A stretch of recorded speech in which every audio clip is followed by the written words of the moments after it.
this time we are supposed to have a promotion of what you are seeing in front of you. Some of the work that God has blessed or placed in our hearts to put together. But before I can speak about this, I will just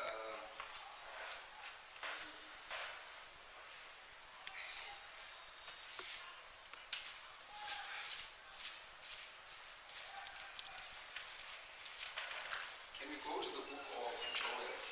Joel chapter 2.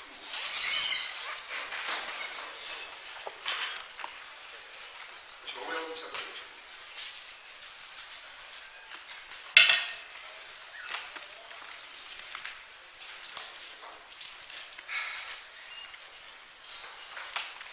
Father, we pray and we ask that you may anoint these words in the name of Jesus. Amen. In the book of Joel chapter 2, the verse is 23. I'll be reading until the last verse, from verse 23. It says, "Be not afraid, ye beasts of the field." Okay, let's go to verse 23. It says, "Be glad then, ye children of Zion, and rejoice in the Lord your God. For he has given you the former rain moderately, and he will cause to come down for you the former rain and the latter rain in the first month." We all know what the former rain is, right? It's the gift of the Holy Spirit. So the Bible says a time is going to come that God is going to give us a double measure of the Holy Spirit. The same experience that the guys had in the Acts of the Apostles, Matthew, Mark, Luke, John, Peter, and all of those people, when they gathered together for that day of Pentecost, the Bible says a time is going to come that God will pour the same amount of power, doubled in our time. Let's go to verse 24. When this happens, in verse 24, in verse 25 it says, "And I will restore to you the years that the locust has eaten." Let me ask you a question. Who are the locusts prophetically? It's Islam, right? Revelations chapter 9, you will find it there. So when this measure of the Spirit is poured out, all the parts of the world that is being consumed by Islam will be converted to Seventh-day Adventism. Alright, ask me later what I mean. I'm not here to break it down for you, but yeah. It says, "And I will restore to you the years that the locust has eaten." The Middle East, where you have Boko Haram, Nigeria, and all of these parts of the world will be converted to Seventh-day Adventism. And then it says, "And the caterpillar, the palmer worm, my great army which I sent among you, and it shall eat in plenty." Let me leave this part and go to verse 28. "And it shall come to pass afterward that I will pour out my spirit upon all flesh, and your sons and your daughters shall prophesy. Your old men shall dream dreams, your young men shall see visions." I can't wait for this day, where God will impress things upon your mind. Dream dreams, see visions. And then in verse 29 it says, "And also upon the servants and upon the handmaids, in those days will I pour out my spirit. And I will show wonders in the heavens." This is the scary part. It says, "And I will show wonders in the heavens and in the earth, blood and fire and the pillars of smoke." Do you know that these things have been fulfilled already? The 7 seals in the book of Revelations, where the moon will be turned into blood, where the stars fell like the rain. The Bible says in this time, that's when God will pour out the Holy Spirit. In other words, we are living in the period of the latter rain.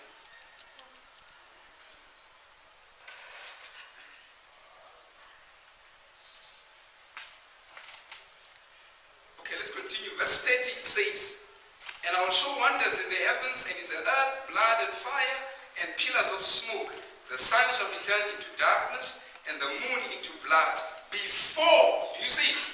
"The great and terrible day of the Lord come, before the second coming of Jesus. By the way, Luke takes the same chapter and he writes about the signs of the times. And this is what he says in Luke 21 verse 25.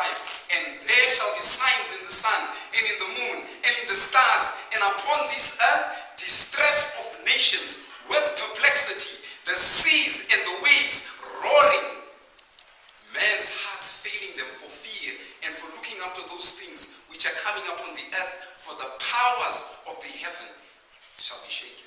The powers of the heaven have been shaken already. And the powers of the earth are being shaken as we speak. God is letting loose the winds. You can see the winds being let loose with the protests that we are finding. It's a breeze of what is coming, the time of trouble. And then Luke continues to say, and then shall ye see, after these things are happening, and then shall ye see the Son of Man coming in the clouds of heaven with power and with great glory. So we are living in this time.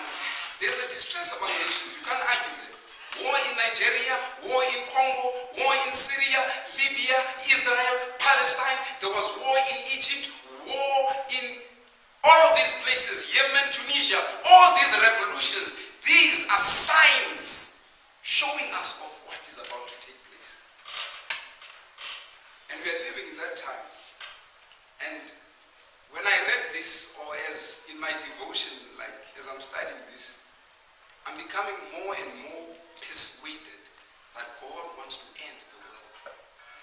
Every morning when we preach on the train, you can see the hunger of the people. Alright, let me close with this one verse and then show a few images of what you see on the board. It says they will see, let me finish it. It says, and it shall come to pass that whosoever shall call on the name of the Lord shall be delivered.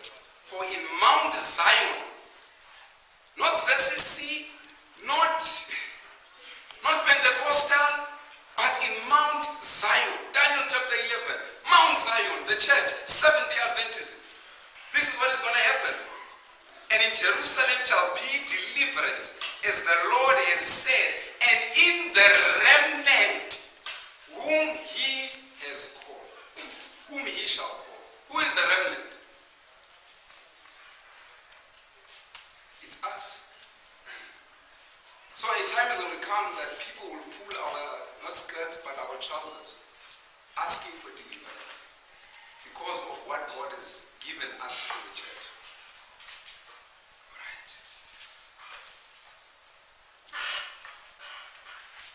Okay. I promised this one verse in Habakkuk chapter 2, verse 1 to 2. It says, and I will stand upon my watch and set me upon the tower, and will watch to see what he will say unto me. And what shall I answer when I am reproved?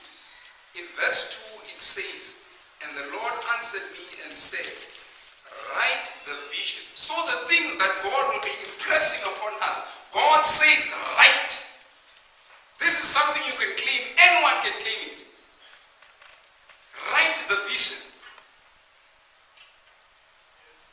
And it says, and make it plain. It must be simple, straightforward, upon tables, that he may run that reads it. Amen.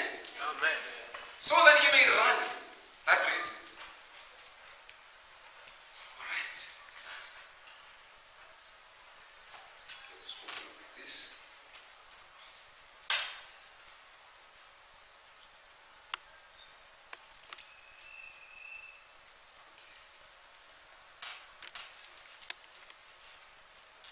This is I'm just sharing the experience I have. I don't have a fake experience. This is the experience that I have. Amen.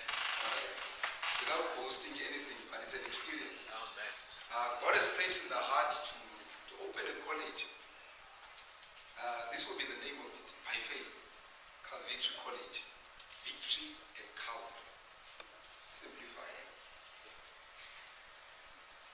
And we started praying for this ever since 2011, ever since I became 2010, in those prayer meetings in the Bible studies and the door-to-doors and yes, and God placed in the heart like, okay, write these things down as I was reading these promises. This is a series which is entitled Love versus the Tyranny of Self. This series so far has 5 books.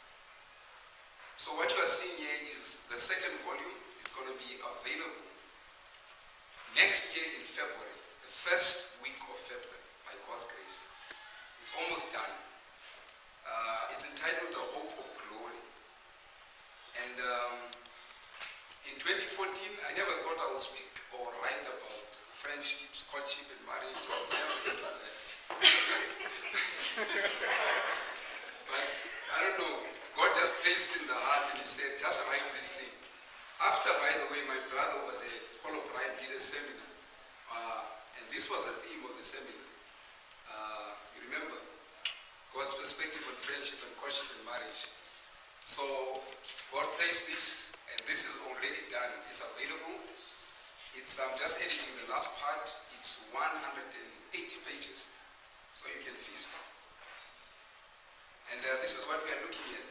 How self manifests itself in relationships. How self is manifesting itself in friendships, in courtships, and even in marriage. I'm not married, but God has placed things in the heart to, yeah.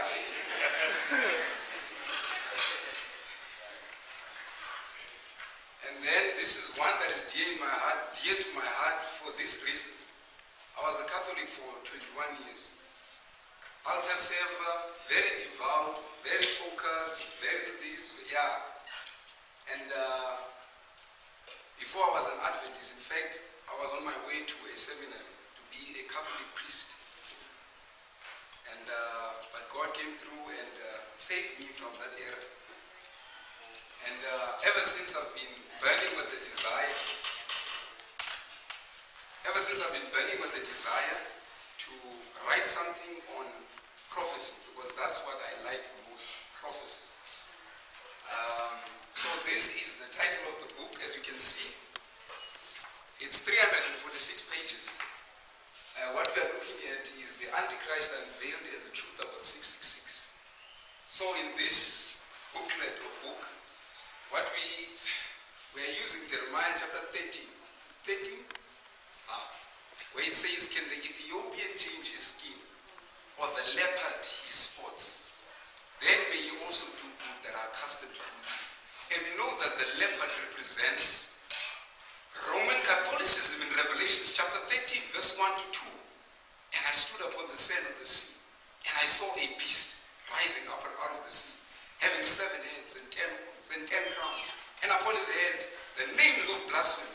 The beast which I saw was like unto a leopard. His feet were as the feet of a bear. His mouth was as the mouth of a lion. And the dragon gave him his power, his seat, and great authority. So that leopard represents Roman Catholicism. So this whole book, we are unpacking that verse. Can the Ethiopian change his skin, or the leopard his spots? Has Rome changed? And we also look at this alliance, because we are told in the last days, Satan will form an alliance between the dragon, the beast, and the false prophet. False prophet meaning the fallen Protestant churches, beginning in America and the rest of the world. So that alliance, we are taking it. And so that's the last part. And what the Bible says, I was shocked when I was doing that research. The Bible says about Africa, the connection between Roman Catholicism and Africa, the connection between Pentecostalism, false prophet, and Africa. Why is Pentecostalism so triumphant in Africa in particular? So we are zooming into that. And as you can see on the far right there, that's what we are trying to show. The connection between Pentecostalism and what we call the African heritage. You know, Africans have an heritage, right? So we also look at the African heritage. the African heritage and all of that. So if you're interested, you can have a look. And then finally, this is the magazine, because as I was compiling all of these things, and I'm looking at these thick volumes, and I don't have money, and people, I can't, so God placed an idea, just narrow it. For those scholars who want to study, give them this. But for those who just want, God placed a desire to write a magazine. As you can see, so this is what we are trying to portray. It's entitled Signs of the Times in South Africa. So we are looking at signs of the times in South Africa, not America. So we are looking at the examples in South Africa, in the South African context. And in some of the chapters, this is what we are looking at. And we are discussing the issues of HIV and AIDS and all of this.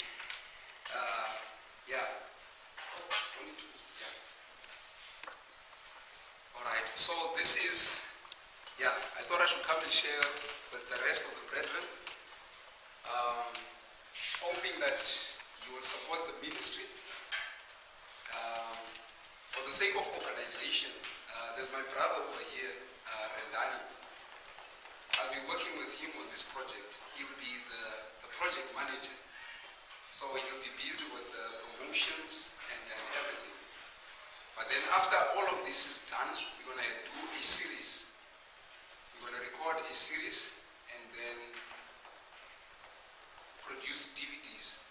Have these things on DVDs. So it's coming soon before the year ends. We'll be locking ourselves in those walls, doing some presentations on these things. Yeah. So if you're interested in the magazine, at the moment, it's so expensive. It's 288 just to print this. To print this is 350. And there are other volumes, and they are also very expensive. And there's another volume here that I was still in UWC. Righteousness by Faith is the title thereof. It's the first volume that Kawhi helped us to put together. Very first one in 2013. It's on righteousness by faith. So we are going to be updating it, writing. Okay, the title will be different. Yeah, that one will be finished maybe in June next year. Yeah, I don't know if you have questions or anything before I close and we separate for the sessions.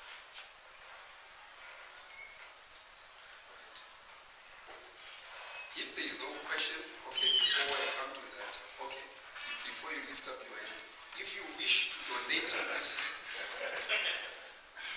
if it's your wish to partner with us in terms of donations, even if it's 10 rand, please speak to us, speak to Brother Rendani. Doesn't matter the amount, please, we are in need of finance. All right. I just wanted to commend you on the work that you are doing. It's really encouraging. If you have reached an example of being up such kind of videos, really needed, especially this time. But my question is, do you have some kind of a committee or some people within our church who are well vested in this, so they can review all the contents of the manuscript ever writing before you eventually? Okay, that's a good question. You know Pastor Kevin Paulson? There's a pastor by the name, Kevin Paulson from the US. He was part of that Women's Ordination Study Committee. I don't know if you've seen the videos. Yeah, so I've been in touch with him. And also Pastor Papa. I forwarded him these things. And just to have an input from, I've been sending it to people. And he read through it and he actually commended it. And he referred me to his publishers. So we are in the process of publishing. But if you want to be part of the committee, you're welcome.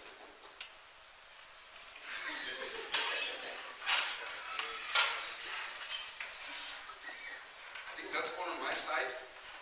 May God bless you.